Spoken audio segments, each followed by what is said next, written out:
कानून के जिन प्रावधानों पर उन्हें ऐतराज था, सरकार उन्हें बदलने के लिए भी तैयार हो गई।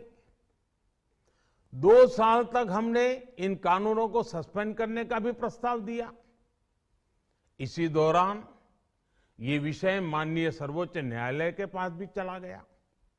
ये सारी बातें देश के सामने है, इसलिए मैं इनके अधिक विस्तार में नहीं जाऊंगा।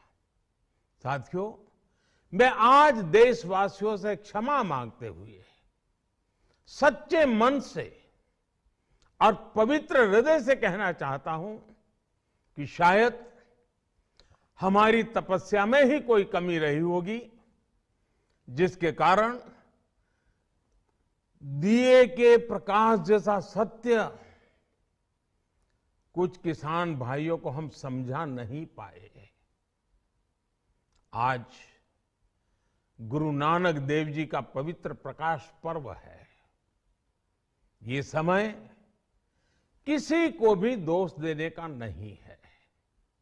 आज मैं आपको, पूरे देश को ये बताने आया हूं कि हमने 3 कृषि कानूनों को वापस लेने का, रिपील करने का निर्णय लिया है।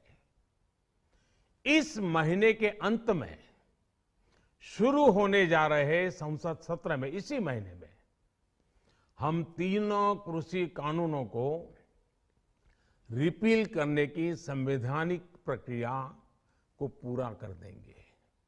साथियों, मैं आज अपने सभी आंदोलनरत किसान साथियों से आग्रह कर रहा हूं, आज गुरु पर्व का पवित्र दिन है। अब आप अपने अपने घर लौटे, अपने खेत में लौटे, अपने परिवार के बीच लौटे।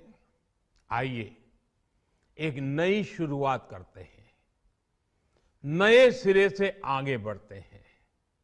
साथियों, आज ही सरकार ने कृषि क्षेत्र से जुड़ा एक और अहम फैसला लिया है।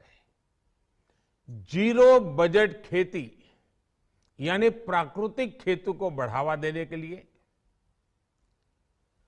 देश की बदलती आवश्यकताओं को ध्यान में रखकर क्रॉप पैटर्न को वैज्ञानिक तरीके से बदलने के लिए एमएसपी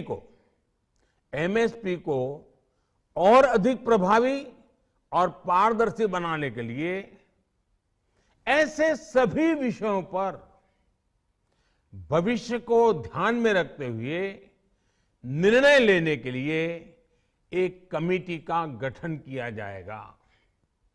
इस कमेटी में केंद्र सरकार, राज्य सरकारों के प्रतिनिधि होंगे, किसान होंगे, कृषि वैज्ञानिक होंगे, कृषि अर्थशास्त्री होंगे।